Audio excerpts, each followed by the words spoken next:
Many people struggle to change the things that are actually trying to change them. See, life brings us a variety of opportunities to grow, and oftentimes what do? We reject them, and then we complain that we don't have opportunities. Change itself is not the problem. Resistance to change is. I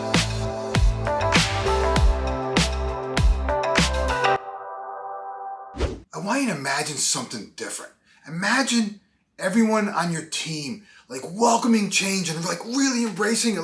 Just imagine what difference that mindset would make. Today I'm going to invite you to look at change through a completely different set of lenses. And I'm going to share 3 ways you can build trust with your team during times of change. Let's start by being really honest with each other. Change is nothing new. We've all experienced change in our lives. As kids, we move from grade school to high school to college. That's change. As adults, we change where we live and what we do and the type of work we do, etc.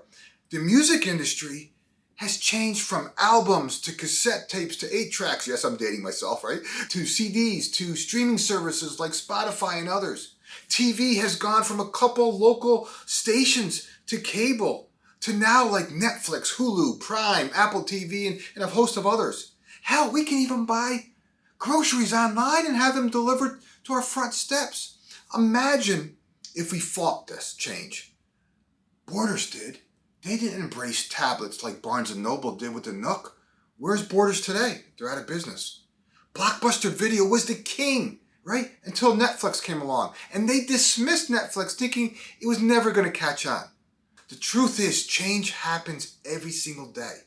In business, we gain new clients and we gain new accounts. We hire new employees and we promote others. Companies reorganize, right, their business functions to become more efficient and fuel growth. Companies merge and acquire other companies. Here's the reality.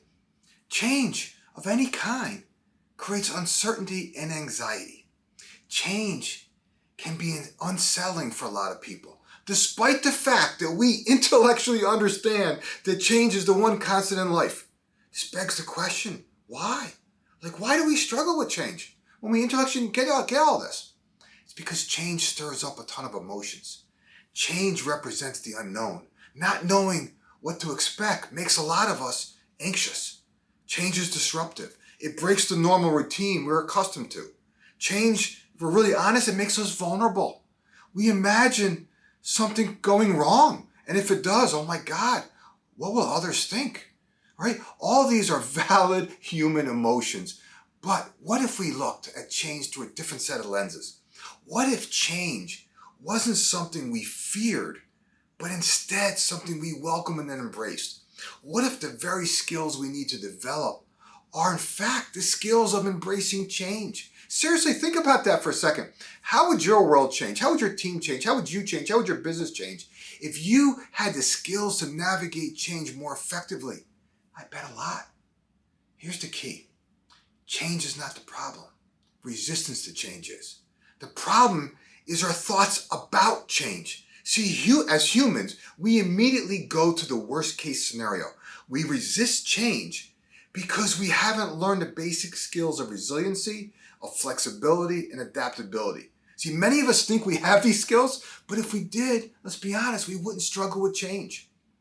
Change is in fact the golden opportunity for leaders. I say this often to the people I coach simply because during times of change, you can harvest a lot of trust. And I want to give you 3 ways that every leader can build trust with their team during times of change, because change is happening every day.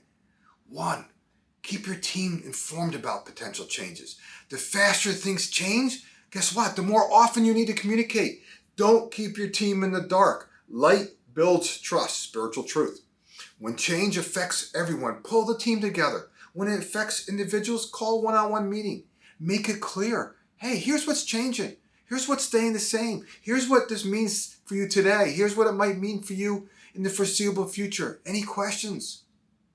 Let's unpack this further because I want to slow this down. See, what happens if you don't, as a leader, know all the details? All right.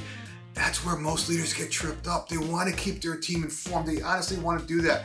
But when they don't have a plan all figured out, it becomes hard. See, we as humans also struggle with ambiguity. But tell me, when do we really know what's going to happen next? Why do we struggle with ambiguity? Because it's uncomfortable. And guess what? We all have to learn to become comfortable being uncomfortable, right? Being comfortable with change is a learned skill. Change by design is bound to create some anxiety. It's bound to create some doubt and fear. Your growth, just like mine, is simply to become comfortable being uncomfortable. The second way you can build trust with your team during times of change is to listen to their concerns and acknowledge their frustration. People need to feel heard. The best way to help others embrace change is simply to listen to their input and then role model the expected behavior. See, whether you're resistant or excited about change, others are going to follow your lead. Your job is to hear their concerns, share what you know, and then role model the way. Let them see you embrace the unknown. Let them see you challenging you doing the same things you're asking them to do. The third way to build trust during times of change is to coach your team through potential scenarios. If you're leading under great uncertainty or intense change, start brainstorming risk factors and likely contingencies. You're teaching your team not only just how to respond to change, but what it looks like to respond effectively to change. Remember, change isn't the problem. Resistance to change is. Whether you as a leader are resistant or excited about the change, trust me, others are going to follow your lead. Okay, if you like this video, do me a favor, give it a thumbs up, share a key takeaway in the comments, and of course, subscribe, because each week I'm sharing content to help you and your team embrace change, focus your efforts, and accelerate results. Remember, you're just one idea away. Talk to you soon.